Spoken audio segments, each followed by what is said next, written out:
Back. My next guest started their package machinery company back in 1982. It's called T&A Global Packaging and Processing Solutions, and there are two remarkable things about it. Firstly, and unlike many Aussie companies, they still manufacture on our shores, and secondly, they've made it into the BRW's Fast 100 list 9 years running. To find out how they've done it, I'm joined in the studio by Alf and Nadia Taylor. Thanks for joining us, guys. Thank you for having us. Well, I've got to say, when I came across this story, I thought, to be honest, boxes, not interesting, but 9 years in the BRW fast-growing list, and also doing it at home. I thought we have to talk to these people. So thanks for coming in. It's a pleasure. So, okay, so who was the brainwave who came up with this one? Obviously you, Nadia. It was Nadia. Well, it was Nadia's idea to actually start a company. Okay, so he's the one with the brain. He's the mechanical engineer. Yes. Well, okay. Well, I always argue behind every successful man is a very surprised woman. What was the idea, and we'll tell you how Alf then capitalised on the idea. Okay, I always thought it'd be very good to have our own business. Yeah. And we didn't know exactly what we wanted to do, but we thought, with Alf being an engineer, we'll start off consulting. Yeah. And that's what we did. We started the company from the kitchen at home 28 years ago. Good old kitchen table. You needed to start a business, don't you? Yes. So how many years, 82 was it? 28 years ago, yes. Okay, right. So what were you guys doing before that? We're working together for Arnott Snack Foods. Oh, okay. So you work together. Okay, fantastic. That's right. So was it a big decision for you guys to go out on your own? I thought, well, it was a little bit risky, you know, you don't know how much money you'll be making and so on, but we decided we want to do it, we want to give this a go, so yes. So in your engineering area, Alf, at Arnott's, were you in sort of the packaging part of the business?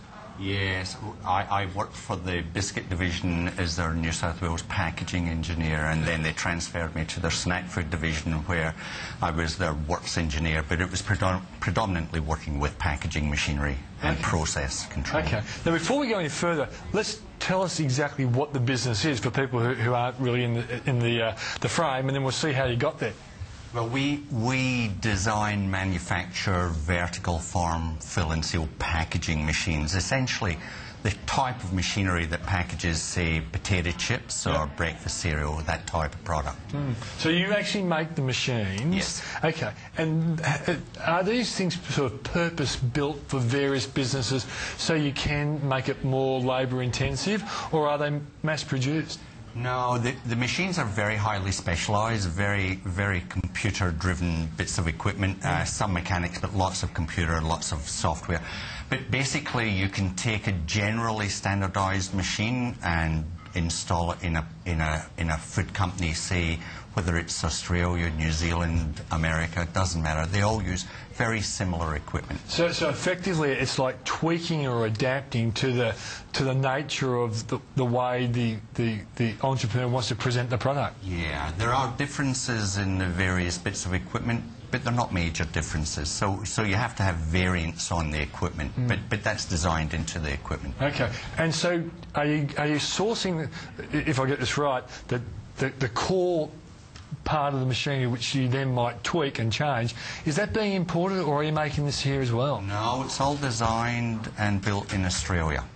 We do sell some other equipment that we integrate into our systems, and some of that is imported from Japan, a little bit from the UK.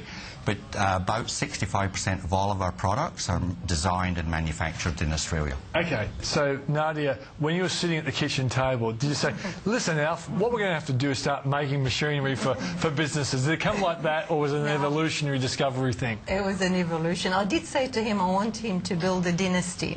Oh, and that got him excited, because he said, how am I going to do this? Isn't it funny? You must have had a dream or a vision, I did. And then you bought into that. You said, well, why not? Well, I didn't have a choice. That's right. That's right. Yeah, it's always good having a life coach who's prepared to drive you, isn't it? Okay, so you thought build a dynasty, but when did the penny drop that you guys could actually make machinery that would, create packaging for a whole range of businesses? Well, the original idea we had around about 1984, about 2 years after we actually started the company. But then it took us approximately 2 years to actually design and build a prototype machine. And once we actually installed the prototype machine into, it was actually Smith's potato chip. And I was going to ask you what product, Smith's, okay. And we installed it in their factory, and we knew then that this thing would go. It was a very unique bit of equipment, and it had some very commercially good aspects about why people would buy this equipment. So in a sense, if Smiths was able to compare the ones they were using in the past and the one that you produced, clearly you must have had a massive competitive edge, and they said, that's why we're going for yours. That was basically it. Okay. And it was patented technology. Okay, patented technology. Now, that must have been a great thing. So, did you have a really good patent attorney? Because we did. Being normal people, but being an engineer, you would have been aware of the importance of patents. But now everyone understands, because the internet age, everyone knows how important patents are. So, a really great patent attorney made sure you capitalised on your intellectual property. We had probably one of the best in Australia, but we didn't know that at the time, but it turned out like that. Okay. And just as well we did. Yeah, and because most normal people don't realise how important it is. Now, my next question is, all right, you're doing this, and you're doing it obviously for multinational companies that produce here as well, or Aussie companies? No. The majority of our sales are to multinational corporations globally, but we also sell to regional companies and to small local companies as well. Well, I figured that, and my next question was, well, why weren't you taken out of the game by some big multinational who have either tried to threaten your patent technology? I'm sure that happened, didn't it? They did. They tried, and if their deep pockets try and scare you off, so you must have had some sleepless nights fighting these big corporations. I don't know if there were sleepless nights, but we... You slept, but no, you were posting, he was sleeping. Right, yes. A few stiff scotches away, you went to sleep. Exactly. Yeah.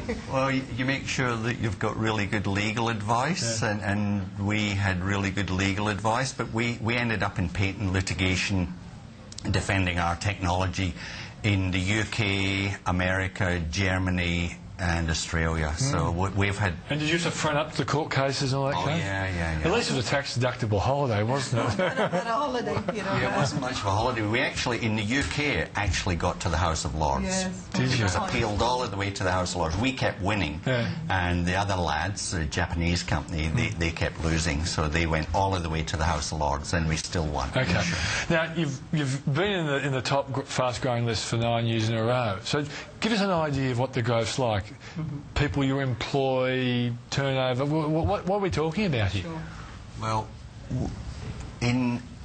we started from zero basically in '82, but by the time we got to about 1990, the company was turning over about $2 million. Yeah, great. But then from 90 to 93, we hit $6 million, and that's when we had started exporting. We set up our own company in the UK. Yeah. So by 93 we had got up to $6 million, and then from 93 to 2001, that was the 9 consecutive years that we won the awards. Right. We grew the company from $6 million to $56 million a year. So it was kind of consistent and pretty amazing growth. Yeah. Fantastic. And one final question is, how big, because you start off with your vision, and together you've made it happen, how big can this company go, do you think? Well, currently we're just under about $80 million, and we're about to start another expansion mode. We're going to do some acquisitions and mergers over the next couple of years, plus continue to grow the company organically. So it's difficult to say how far you can get. The only thing I know is all of my projections, I'm forever wrong. But you got to get out there, you give it a go, and there is no doubt that we will get it well over the $100 million. And it's interesting. You have to make those projections because that makes you fight to try and get there. And even if you miss, I think the guys at Gloria Jean said, even if you miss, you still end up a lot higher than you would if you didn't have these big dreams. The problem with him, Peter, he projects for 10 years. Yeah. And I'm thinking, that's a bit, far into the future to project that. Cut him some slack. He's done okay, hasn't he? He has, So have you, Nadia. Thanks for joining us. Thanks a for great having story, us. and all Australians should be proud to hear it. Well done. Thank Fantastic. you very much. Coming up.